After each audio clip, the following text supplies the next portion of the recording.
Okay, we rolling, and then now we mark. Look at that. So we can't, hopefully I got that on camera. I never feel nerdier than in that moment of having to do the marker. Yeah. Should I be getting you in this shot too? Or should You I just can. Be getting, Look at this. Be getting me. See, this is what happens when you get two directors together. Yeah. That looks like this is like a Beastie Boys video or something. Look at that. Start rapping. Please don't. Okay. Please do not. I won't. You can. We were just talking about baseball because I want to show everybody my finger got smashed in our first Sandlot game that happened yesterday. I still somehow can play catcher at 48 years old. Yeah, that's a lot. But I would be lying if I didn't say that I am really feeling it today. They were cramping all last night. I was like, oh no, how am I going to do this walk with Bryan? You know, furiously like drinking pickle juice and eating a banana. And it was a real old man situation last night.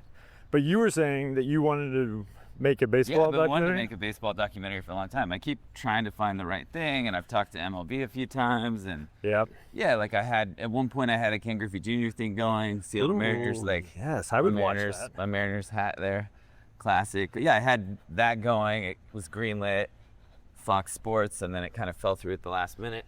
What happened? That was years ago. It was because I would absolutely watch a Ken Griffey Jr. Like. We were ready to go up to Seattle. I think the next day, my first interview was with Sir Mix-a-Lot, his house. And I love that was who you were like, we got to talk to it him just happened first. To be the first one. It wasn't the order of importance.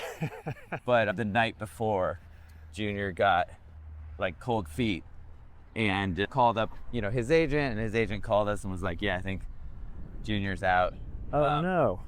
We have this other Nike project we're doing, and he's just worried that he's going to interfere with that, and didn't get to do it. So I've been still trying to find the baseball thing, and someday hopefully we'll find one. Man, I have to say, the Battered Bastards of Baseball, have you seen that one? That's a good one. That's a good one. That is a fantastic one. And then the Morgan Neville one, have you seen that? The Morgan Neville one, the Saint of Second Chances. That one was my favorite doc of, what was that, 2024 maybe? That one hit me hard. I wasn't expecting to cry so much. Hard. It was like I watched it and I'm like, twice and sobbed both times. I think as a parent, because I know you have not so little ones anymore. But 2 girls though. 2 girls. Oh my God, you have teenagers. Wow. Yeah, but as a parent like that, not to give it away, it's been out for a while, so you should, if you haven't seen it by now, it's your fault. Yeah.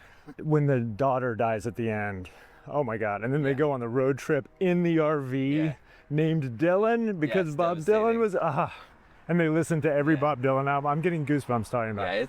That's a good one. And unexpected. Like I think the first 15 minutes I was like, okay, this is a little like campy or like kind of like, and then you just get hooked in. You're like, whoa, like. That is my favorite kind of documentary right there, sure. is when you think something isn't worth getting really serious about, or you wonder like, why make a documentary about that? And then 90 minutes later, you've laughed, you've cried, you're emotionally invested, you feel like you understand yourself better.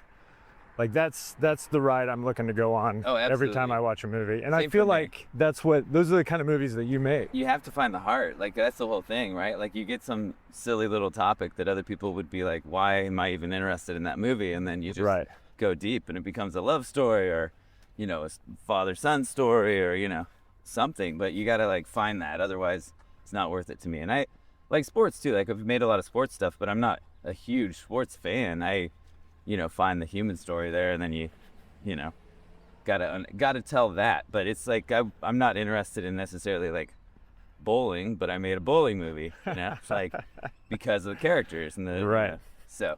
Well, this is a great opportunity to stop and introduce to our audience who we're talking about. Oh, if Keith were here, and I'm solo today, Keith is on vacation.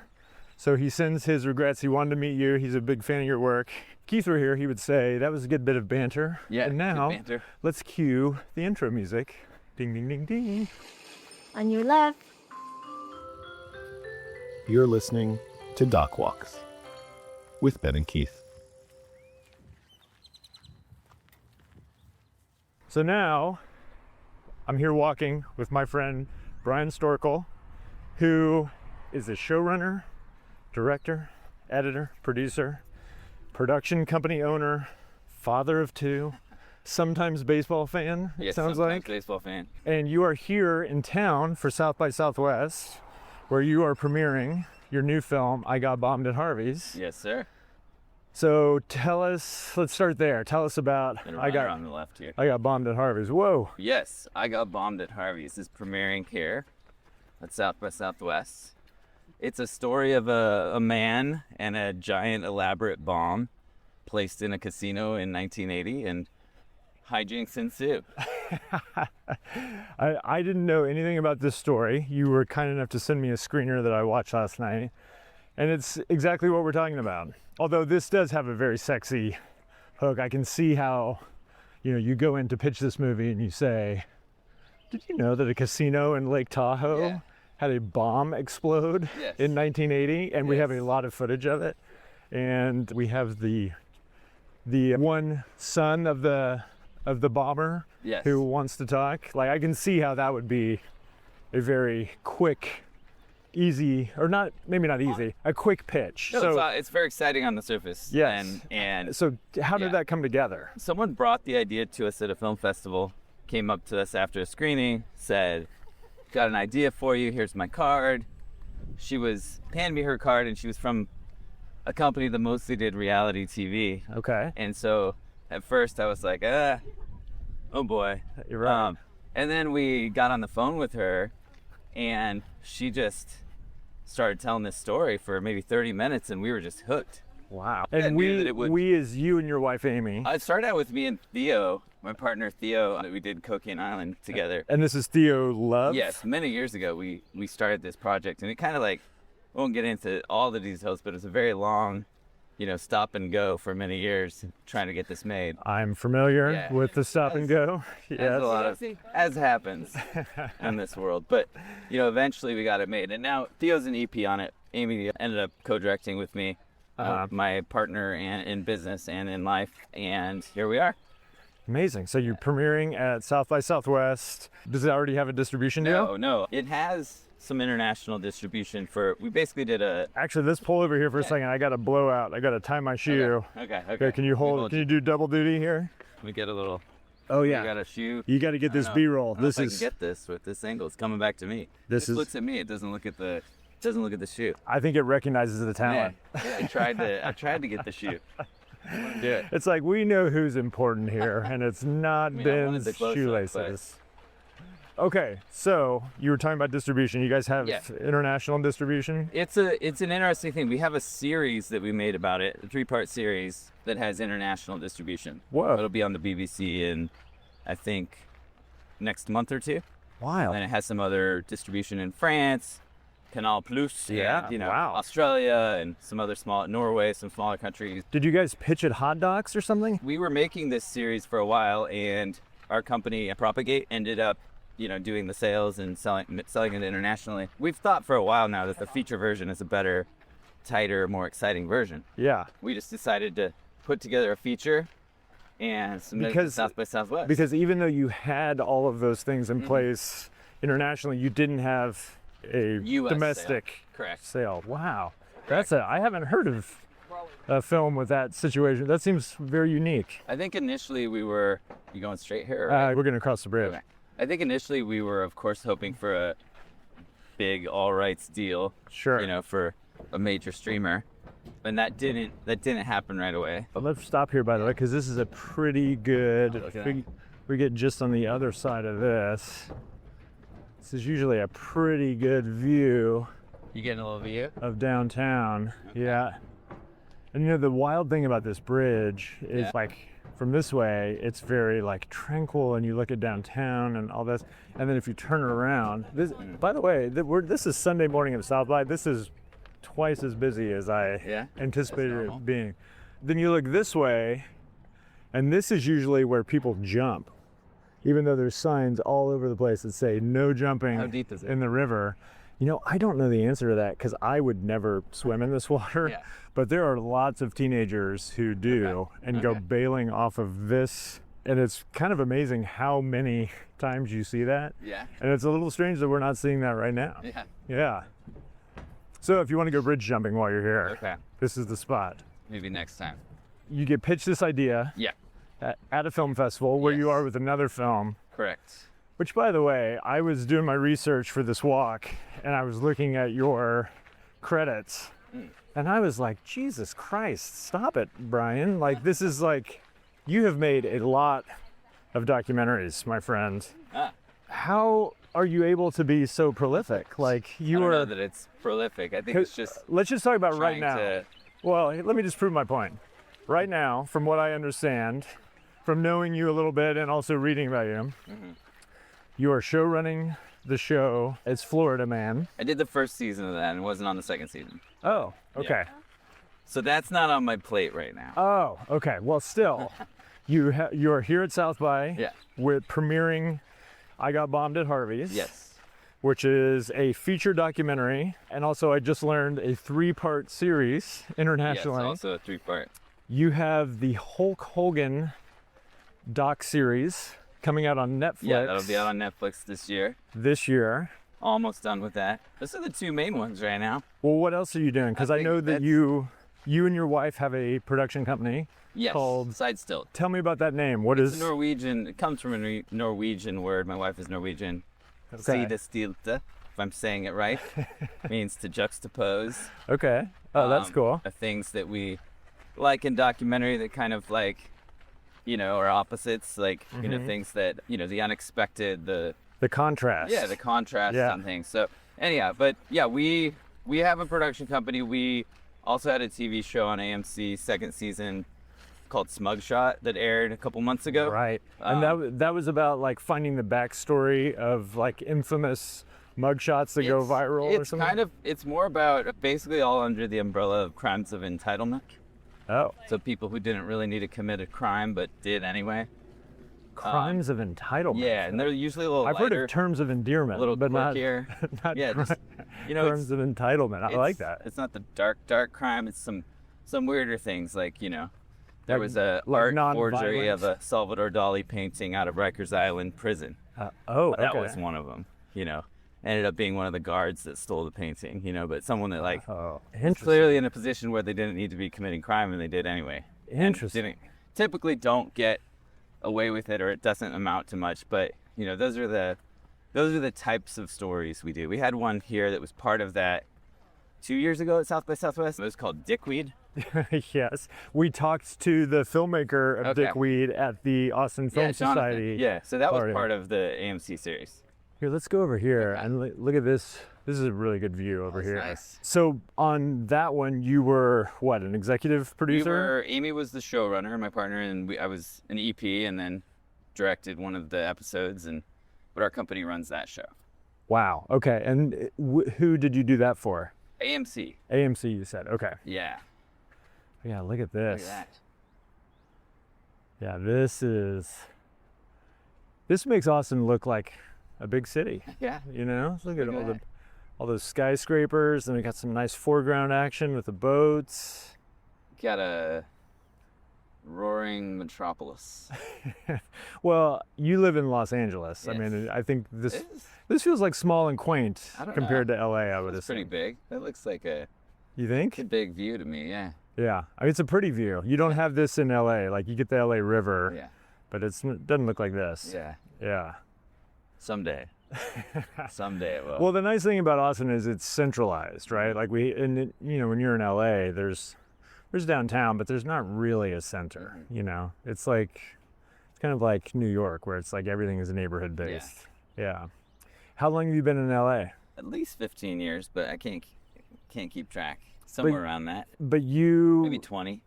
But you and I met because you had Oklahoma connections. I did, yeah. But you were born in Seattle. Correct. Went to school in Oklahoma, stayed there about 7 years, then went out to LA right after. So you went to OU? No, I went to a private Christian school, Oral Roberts University. Oh, yeah. Okay, Yeah, that's right. Went yeah, Tulsa. Tulsa, Oklahoma. Yes. Okay. The Bible Belt. Yes. I grew up in Kansas and Oklahoma, so Yeah. all around the buckle Yep. there. Yeah, that's the spot. So I spent time there and then went to LA right after. Cool.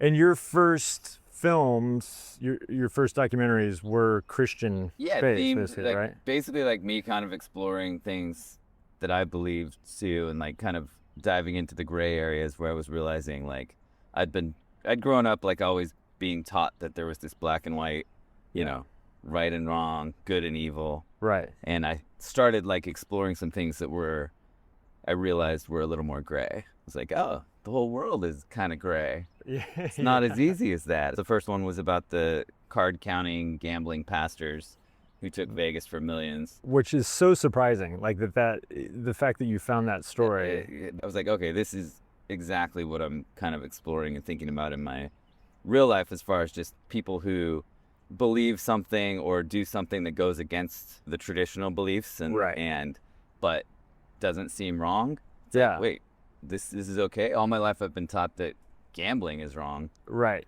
And but these if they're doing it for doing good, what's going on here? And remind our audience what that one's called. It's called Holy Rollers. Holy Rollers, that's right. And so it's about card counting Christians who are basically playing blackjack and winning in order to basically take the money for their church, right? And just for their living. A lot of them came from small churches where they weren't making money off of being a pastor. Right. So a lot of them were just supporting their family with the money. Wow. And then still continuing to do their ministry. So they were using it for good and not for evil. Yeah, there you go. And also just realizing that there wasn't anything inherently wrong about going into a casino and betting on a card game, you know, and especially when they weren't actually betting, they were playing with math and logic and like, you know, what's wrong with that other than the fact that somebody said it was wrong. Yeah. Such a wild story. That film, like, surprisingly, out of all my projects, like, I still get a check every quarter, and I don't know who was buying it. Like, it was like 2012, I think it came out, or 2011. Is it on a Christian network? No, it's not like a Christian film. Somebody bought the 1999 copy on Xbox or something. Like, what? Like,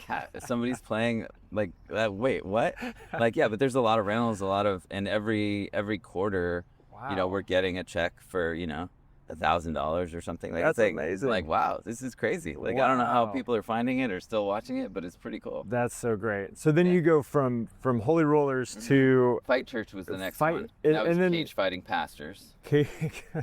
Which is, I'm detecting a theme. Yeah, it was all exploring those things. And then the third one was one that I helped out with, Little Hope is Arson. And I think that's when I met you. Probably. Yeah, you were on the festival circuit around that time. That was a Texas film.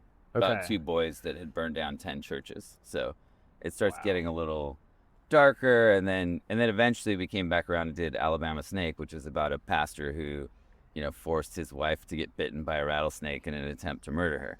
And that one was kind of our, like, okay, there's a lot of dark stuff in this whole religion thing and in Christianity, and like, let's explore some of that as we were exploring and kind of like finding our exodus out of it as well personally. It's like exploring the dark side in film. So that whole thing we kind of created as more of a, not horror, but like a dark Appalachian, like, you know, thriller and that was, you're saying was that with Amy, your wife, and then Theo That one Love? Was Theo and myself. Theo directed it, I produced it, wrote it with him.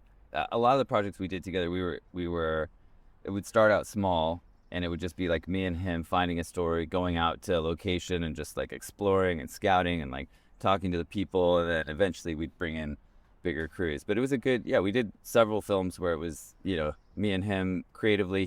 We would both do a little editing, but he drove the ship more creatively, and he was definitely, you know, the director. And then, we did several like that. And did he do Cocaine Island? Yeah. So I produced that. He directed it. But Cocaine Island came before Alabama Snake, correct? Yeah, okay. Correct. Yeah. All right. See, this is what I'm talking about. You're so prolific. It's like hard to keep these years, you know. You got to keep them going. But Cocaine Island was like a sensation when it came out, I did pretty well for us. Yeah. Yeah. Well, hang on. Before we talk about that, you said something that I want to follow up on, which is you said that you were exploring the dark side of Christianity at the same time that you were sort of exiting out of it. Did you say that? That you, at the same time that you were sort of like exploring this darker side, were you kind of rethinking your relationship to faith? It was through the films as well, I think, but it was a long process of each film. I kind of was exploring that, and I think in general, I find like a lot of times, even if I don't know what I'm looking to say at the beginning of the film, I am learning things or kind of putting things into the film that I'm experiencing in my real life, like as I'm making it. Sure. So it was slowly backing my way out of that and realizing that I didn't want to personally be involved in a church or label myself a Christian or that I didn't believe those things. There's a lot of people in that world that I still am friends with, and that I'm not, judging them necessarily for their beliefs. I think there's a lot of good there as well. It just wasn't for me. So. Interesting, man, because that's to knowing the little bit I know from the outside of growing up in Oklahoma, going to a place like Oral Roberts, like that is like hardcore. Like you are going to a very religious school, and it's so interesting to then make documentaries, which I think for me personally have like really expanded my view of the world and sort of made me like really question my place in it and think so deeply about other people. And it's like Woody Guthrie, another famous Oklahoman who like would talk about his guitar as like an empathy machine. Or somebody said that once about movies. I'm totally destroying this quote. But like the empathy part of making documentaries is so helpful to me. And it sounds like that really like opened you up in a kind of unexpected way. Yeah, and I think that's like I've worked with people on the fiction side that are trying to do documentaries or something, and I think a lot of times they don't see that. And it's really important for me to always kind of like, definitely don't ever want to make fun of the people, want to kind of, actually try to understand them. My goal is, if you have a preconceived notion about someone or something going into the film, that you're going to be flipped around and be like, whoa, like I didn't, and that's like, even the Hulk Hogan thing I'm doing, it's like, he's very polarizing, and especially lately, if you're not on the Trump train, and you see him ripping his shirt off in front of the RNC, you're going to be like, fuck that guy. Like, I don't want anything to do with him. But I think the minute he sits down on camera at the beginning of the film, the people I've shown it to that are like, I hate him. Like, he starts talking and they're like, whoa, I don't know why I'm having feelings for him. I'm like, and they just realize he's a human. And that's so important to me, just to kind of, whether it's a criminal or, you don't want to obviously glorify them too much or give them too, paint them in too good of a light. But I think showing, that this guy that committed these horrible crimes also, has a mom or like kids or like his life was changed a little when he had a baby, or, like you're giving like context to the why of it. Like, why did they do this? And I think then you can, as an audience member, look at it and have a little, not like, oh, I could see how I would do that too, but maybe have a little connection to him and a little empathy. I love that. Here, let's keep moving. We'll free up the space for these guys. No, all good. Man, I love that you said that. We made an unreleased Kid Rock documentary. And when we have shown that to people, not that we do legally. No, never. The response is the same. People come in being like, I don't want anything to do with this guy. My business partner and I co-directed, but as a director, that was my experience too. I forgot that you had that. And then he was at Hogan's funeral. You saw him there. Did you interview him? No, I pissed next to him in the urinal. I don't know much about Hulk Hogan, but I would maybe, I mean, it's hard to say because the Kid Rock I knew 5 years ago is very different from who he is now. But I would venture to guess that back then he was probably similar in the sense that, like, once you met his parents and understood that, he'd been with the same band members for 30 years, you forgave him and kind of understood a lot of the things that were so immediately repellent, And I feel like right now when things are so divided, it is more important than ever to see people as people and not like, oh, they're evil or they're like the problem. Because everybody's complicated. Nobody's like that simple, For sure. Yeah, and I think with Hulk, you'll be able to watch the film and still, there might be people that watch it that hate him and still hate him at the end of it, and that's fine. I'm not trying to necessarily change anyone's mind, but I think I am, just trying to show a little bit of his humanity. And the goal for me was, there's a lot of people that have memories of him as a kid. For sure. That are I think I had his action figure. Yeah. And so many people grew up watching him and had, the more people I talk to, they say, like, oh, I watched with my grandma, and they have these beautiful memories with their grandma, or their dad took them to a WWE event and held them up on his shoulders, and that was the only time they had with their dad was like, during these wrestling experiences. And people would come up to him and just be sobbing and be like, my uncle died and I used to watch with him, and I feel connected to my uncle now that I'm here with you. And like just these deep emotional moments. And then when whatever scandal went down with Gawker and the sex tape. And yeah, right. racist things that were said on the tape. And Peter Thiel, right, got involved yeah. and backed the lawsuit against Gawker that shut it down. Yes, it's right. very, and we don't get into that a ton in ours because there's a whole doc on Netflix called Nobody Speak right. about it. But like, whatever scandal, a lot of people I talked to were afraid to have those good memories. Yeah. They felt like they didn't have permission to hang on to that anymore, that they had to get rid of that completely. And I think what the series or the film is kind of trying to do is say, it's okay to have those good memories. Yeah. And to have a different opinion of the real man, you know, Terry. Sure. Like in 2026. And the performer. Yeah. Exactly. Yeah. But like, why should you have to throw away that memory you have with your dad from I love that. 1995? I love that because we are in such a complicated moment where it's like you're not supposed to separate the art from the artist. And in some cases I understand that. And in others, you know, it's complicated because for the same reasons we were talking about, like, you know, the art is the product created that means something subjective to the audience, right? It means something different for everybody. It's the memory with your dad. It's the, you know, the showmanship of Hulk Hogan, like, you know, ripping him in his shirt and waving the American flag and how that made you feel when you were 9 or whatever.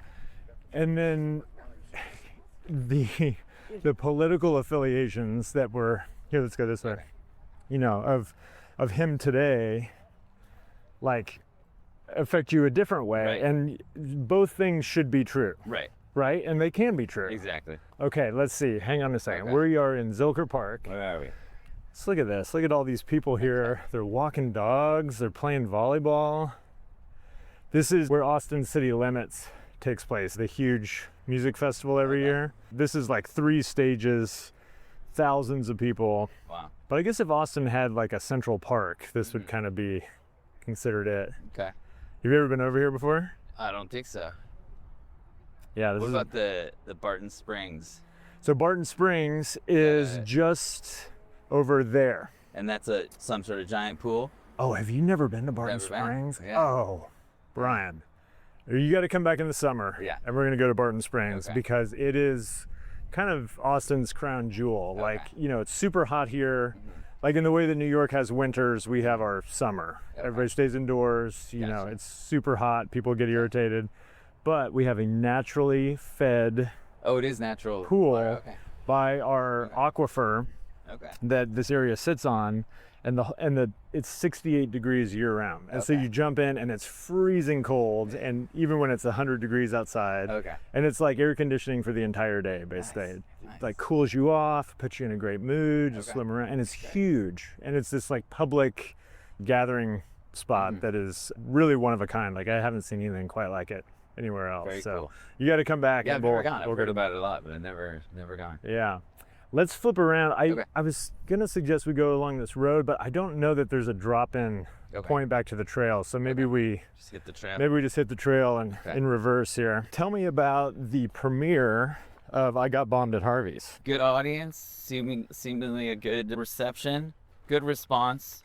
Few reviews trickling in. Like, for instance, one of the words used or phrases used was to describe some of the reenactments, said they were stylistically kitschy. Is that good or bad?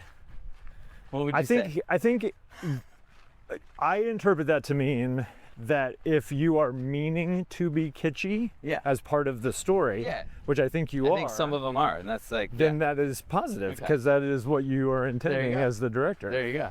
I feel like you have really developed this style, starting really with Pez Outlaw, kind of like imprinted this new way of doing reenactments that I want you to describe, because when I saw it, it felt very, like I've seen people attempt to do that before, including me. I tried to do, I got hired to direct a CBS show in 2018 that was exactly what you're talking about, the crimes of entitlement. Yeah.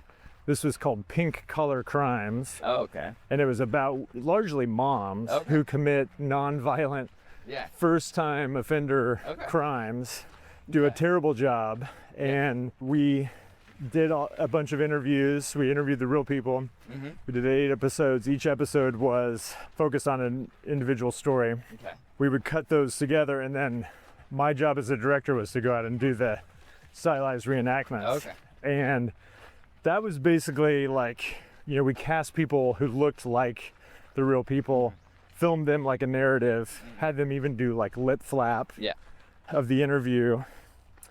But when it got to the network basically completely changed the show, and what came out was a far cry from what we shot. Okay. But I feel like you guys have kicked it up to a whole nother beautiful level, and it sounds like I'm taking credit for it. I'm not. I'm more envious of how you have managed to like do that style in such an effective cinematic way, where you basically are doing reenactments that look almost like big budget narratives.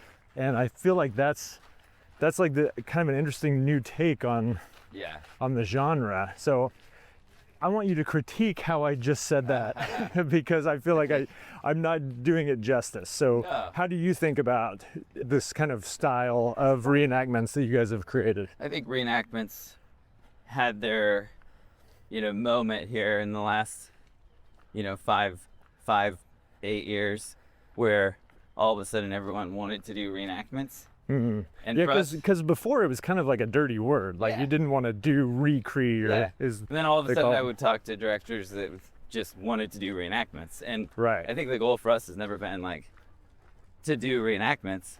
Right. It was just the best version of storytelling for the particular story. It started with Cocaine Island, and I think part of the reason maybe that our reenactments work is because we're terrified of them being awful and cheesy, like constantly. And I think with Cocaine Island, even, we took the main subject and had him act in his own reenactments. Right, you cast the actual guy. Which we did again with Pez Outlaw later. It's just so cool because it really grounds you in the story. And after that, several people came to us, several buyers, and said, "Can you do a whole series where you do this?" And we said, I don't know that it works with every story. Like, it's not, you gotta have the right person. Right. You gotta have the right story. Yeah, talk to me about that, because particularly in Pez Outlaw, because I feel like Cocaine Island was like a really beautiful example of that, because the guy was so straight-laced looking, and so to put him in those situations was so funny. Fish out of water. Fish out of water. With him too, though, just to go back to it, we were terrified, like every time, like Theo and I would look at each other and we'd be like, is this too much? Like, I don't know, like, and we kept kind of asking that, and you could still shoot it and then just not use it. Too much meaning was it too over the campy? Top, like too, like stylistically. We're having this guy, look up into the sky, and we're dropping money and cocaine on his face as he spins around in slow motion. We're like, is this gonna work? I don't know. This might be. And I think we were constantly asking ourselves that, but really aware of it feeling cheesy, scared of it feeling too cheesy in a bad way. Yeah. That was our radar, like the whole time. We were just like worried about that. Right. And so then I think it turns out good. Like I've seen other films with reenactments where there's good ones and then there's some really bad ones, and I think sometimes those people are don't even have that radar going. They're not aware of, oh, this could be, I'm terrified of it being like horribly done. So, right. Yeah. Well, so that terror is the thing that makes it succeed. That makes it good. Yeah, and occasionally still, like I'm at the screening, the other night, and there's a couple shots where I'm like, ooh, is that one cheesy? Like, like there's a couple that get by that you're still like, oh man. Just right on the line of too much. What's going on here? Is this a dog photo shoot? What is going on here? That's interesting. Because we've got a crowd of people get a shot of this around a bunch of dogs standing on the table. The thing is about these mics, though, they don't really pick up other people, which is a bummer. So these guys, we'll just have to narrate this experience. Look at this. What's lovely? What's going on here? It's the annual doggy on table. Oh, the annual. That's right. Yeah. Yeah, you timed it perfectly. Yeah, good thing we were here. This isn't on accident. We came here just for the doggy on table. Yeah. Is this like a calendar photo shoot or something? Pretty much. Yeah. It's pretty raunchy though. January over here. That's great. Famous one here. Hello. How are you? Good to see you. All right. See? You seen this before? This I've never seen dogs that. on the table? I've never seen that before. Okay. That felt quintessentially Yeah. Austin, where Very Austin. everybody stops to talk about some bizarre things Dogs on the going on. table. We were talking about reenactments and how you dance on the line of it feeling Yes. almost too much. Yeah, and maybe some people would still look at it and say it's too much. I don't know, but Well, for the most part, one question I have about it is, so when you are making Pez Outlaw, I remember his last name is Glew. What's his first name? Steve. Steve Glew. So you go to Steve, Yeah. who in the movie has kind of a flat delivery, Yeah. I would say, and works really well as a comedic character for that reason, because he's in these extreme situations as a kind of very fish out of water, Right. flat delivery. Yeah. When you go to him and say, hey, Steve, I think you should be the star of these reenactments. Like, how does that conversation He go? was into it. I think there was concern as to whether or not if he could pull it off. So Yeah. one of our early shoots where we were doing documentary stuff with him, we did a test. Dyed his beard, tucked it under, didn't cut it, but just like tucked it under, dyed his beard, and just did one simple scene of him. It was a scene where he was walking down a hotel hallway, ends up in a hotel room, opens a giant duffel bag full of Pez. He's got a trench coat on and his hat. We just filmed that scene to see if it would work. Yeah. And then we took it back and tried it in the edit and realized it really worked. But like, we didn't know for sure until we did that, I see. whether or not he could pull it off. So it was trial and error at the yeah. beginning. And then Yeah, once I you think- figured it out, you were like, okay, this is the direction. I think we've done stages like that or phases in a lot of our projects where we usually do the documentary stuff first and then we try out some things and see what might work. On one of the AMC episodes was a story of some PTA moms and a little scandal in a school, and we didn't have some of the real people, we didn't have all the elements, and we decided to just kind of interview actors playing the role on the backdrop, and that became the main gimmick interesting. for that. So the that actors episode. you hired to play the reenactments, Yes. you interviewed about their characters? Correct, and had them read lines and do things, and then that made it into the film. It's stolen from Casting JonBeneT by Kitty Green. Oh, yes, yes. We just stole it from her. Well, what's the line? Good artists make and great artists steal? Yeah, it was a simple way to solve something. We didn't have necessarily a budget, we didn't have access we needed, so we just got creative. But I think each project kind of, might need something different. Well, that's what I'm curious about, the budget part.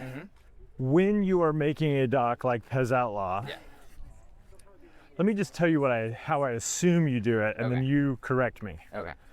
I assume you find Steve Glew, you interview him, the people in his life that help you tell the story. Yep. You take that footage, you edit that together into basically like a radio edit of the movie, and then you figure out what scenes you need to reenact, and then you go narratively. You take 5 days or however long, smash all the reenactments into that 5 days, build sets, shoot on location if you can shoot one location for many. How am I doing? Am I It's correct? pretty close, yeah. Yeah, I think that I think we take it a little farther than a radio edit. I think before we shoot the big reenactments, like we might do a couple tests, and like with the Pez Outlaw, I did a test, 1 or 2 tests that then were able to go into a sizzle that helped us raise money. Okay. But then we edit the full film. We have, full, music, and we just start putting in text cards for where the recreations will go. Okay. And it's detailed. It's like, insert close-up of hand reaching for Pez dispenser, Oh, wow. Okay. So down so we to have that it really level planned of like, out before we go do the final thing, because it's the most expensive part. So we want to... Do you storyboard?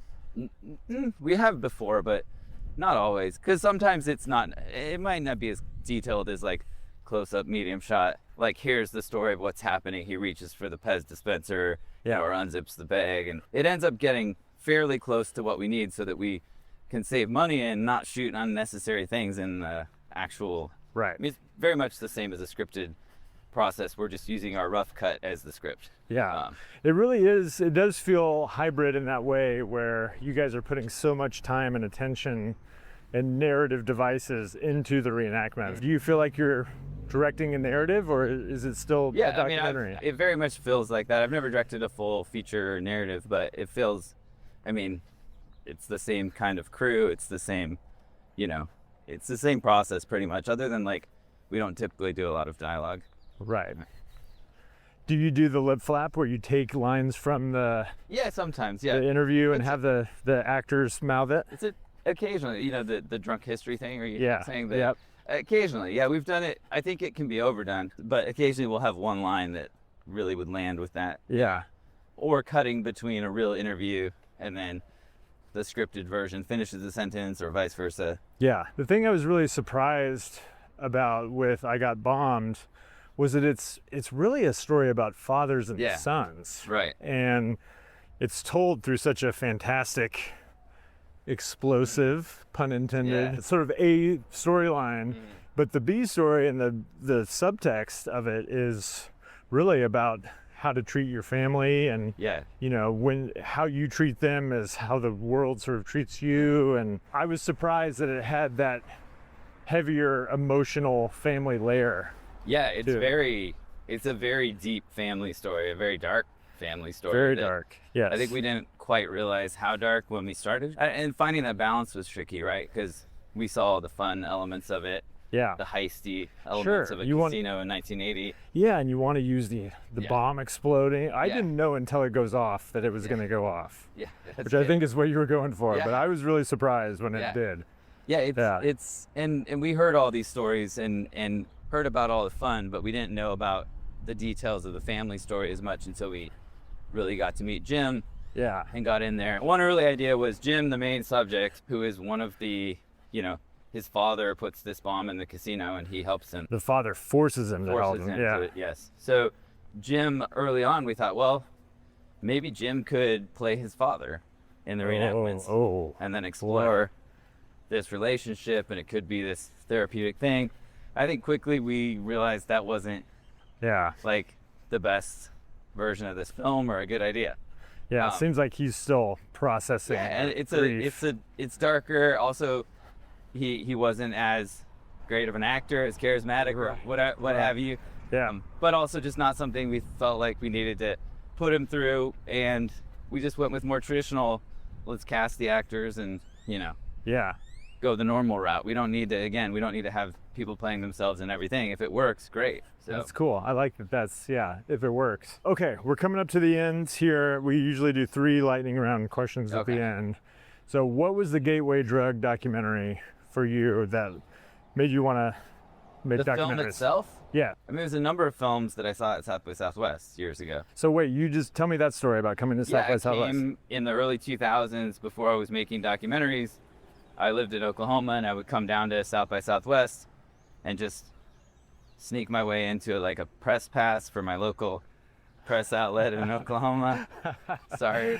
No, I love that. Everyone. Keith did that too, my co-host, and then Judd Apatow did that. I would get into everything, go to all the panels, all the from like 8 a.m. Panels and movies all day, parties until 2 or 3 in the morning. Wake up and do it again. 10 days of the 2 weekends, 10 days of South by Southwest. Yeah. And I just started watching movies down here and seeing, like I saw some of Chris Smith's films down here. Of course, like American Movie would be one that I would say is the gold standard. Yeah, but he had other films here. I think that Home Movie played here. Yeah. Did you ever see that? I did see that he made with Sarah Price. Or no, sorry. I'm thinking of the one that she made in Wisconsin. Yeah, Home Movie was American Movie, but she made one after that about her block in Wisconsin. It was like all her neighbors. It was fantastic. But Home Movie was the people who had like extreme homes, basically, right? And I would come, I saw Brad Beasley's stuff here, like the Okie Noodling stuff, and then even something he did with Sarah I saw here, like Summer Camp. I edited on Summer Camp. Yeah. So like things in Austin, and there were some smaller films here, but they were just fun, and I think it showed me the documentaries weren't all educational and that they could be a ton of fun, and that got me into it. So I love that. Okay. Very strong Austin, South by Southwest reason. You're the first person to basically say it was a festival and not a film. I like that. Yeah. What is the key piece of advice that you would give to somebody who's starting out making documentaries right now? Learn to edit. Oh, why? One, it helps you in your process to be an editor when you're out in the field shooting. I can't imagine like directing documentaries without knowing how to edit. Okay. And then two, and maybe more importantly, it's a trade you can get paid a good amount of money for. Yeah. Nobody's gonna offer you out of the gate like to get paid as a director on documentaries, but people need editors. And I spent most of my early days in LA, editing infomercials, and then eventually I got paid to edit other people's documentaries, and it was the one thing that helped keep me afloat financially, because I couldn't just make money off of my own indie. Yeah. docs. Okay, let's flip back around. Okay. We'll go, and then we'll end at the Cool. stretch here. Okay, last question. Besides filmmaking, this is always hard for filmmakers, but what is the thing that you can't stop thinking about that is non-film related? It's non-film related? Yes. Sheesh. It's a tough one. I've been on a bit of a pickleball craze lately. Yeah, you Been mentioned thinking you'd about played that. pickleball. And just there's something really fun about the community aspect of it. Uh-huh. You show up at these parks and people like all know each other, and they like just go there and hang out, and you don't have to, like, before I've played other organized things, Yeah. and you got to kind of coordinate. You got to, even if you want to play tennis, like, okay, what time, Yeah. what buddy, Yeah. like, where are we gonna, how, is there gonna be a court available? Mm-hmm. Pickleball, I can be like, man, it's 10:30, I got a couple hours to kill here, or it's the middle of the day and I've got a break in work. I could just like go over to the park, which is 5 minutes away, and there's people there to play. I know some of them can play, and then go back to work. Like, and it's good exercise. It's like, It is good exercise. I surprisingly, like, I didn't think it was that much exercise, and it actually, you can work up a good sweat, burn some calories. All right. Yeah, I've been thinking about that a little recently. It's also a fun word to say too. Pickleball. Pickleball. There's probably something deeper, I should say, but No, I love that. What do other people say? You got to get exercise. I mean, people talk about politics or their kids or. Think about my kids a little. Yeah. Every now and then. And they're how old again? They're teenagers, you mentioned? 16, 14. Oh my goodness. What is it like to have teenage daughters? Yeah, it's a lot of fun. It is, actually. I bet. Yeah. I bet it's some psychological gymnastics. Yeah, no, they're good kids. That's Just awesome. Do they want to be filmmakers? Not really. No, it's like they get to go to film sets and big sets sometimes and hang out and do things that I think are amazing, and they're like, I'm bored. Yeah. It's boring. I guess if mom and dad are doing it, they want to do something else. Yeah, probably. they're in the dance. Yeah. So, Oh, that's cool. All right. Well, Bryan, this has been great, man. Are you're on Instagram? Yes. Bryan Storkel. That's it. And people can look up your films. They can, yeah. There's some on Netflix, some coming out on Netflix. The Hulk Hogan thing soon. Oh, that's right. So, yeah. And then remind everybody the name of your production company again. It's called Sidestilt. Sidestilt, yes. And you guys have a website with all your work on that. Sidestilt.com. Cool. Yeah. Okay. All right. Thanks for doing this, buddy. Thanks. All right. Yeah. Let's go. Bye.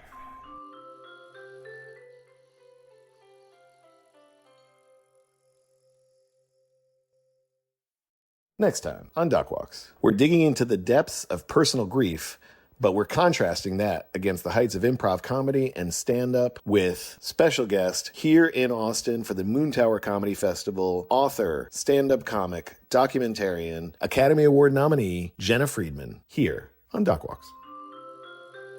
Doc Walks is created, produced, and edited by my friend Ben Steinbauer of The Bear. Hello. And my friend Keith Maitland of Go Valley. Thanks for tuning in. Follow us at DocWalksPod on Instagram, X, and YouTube.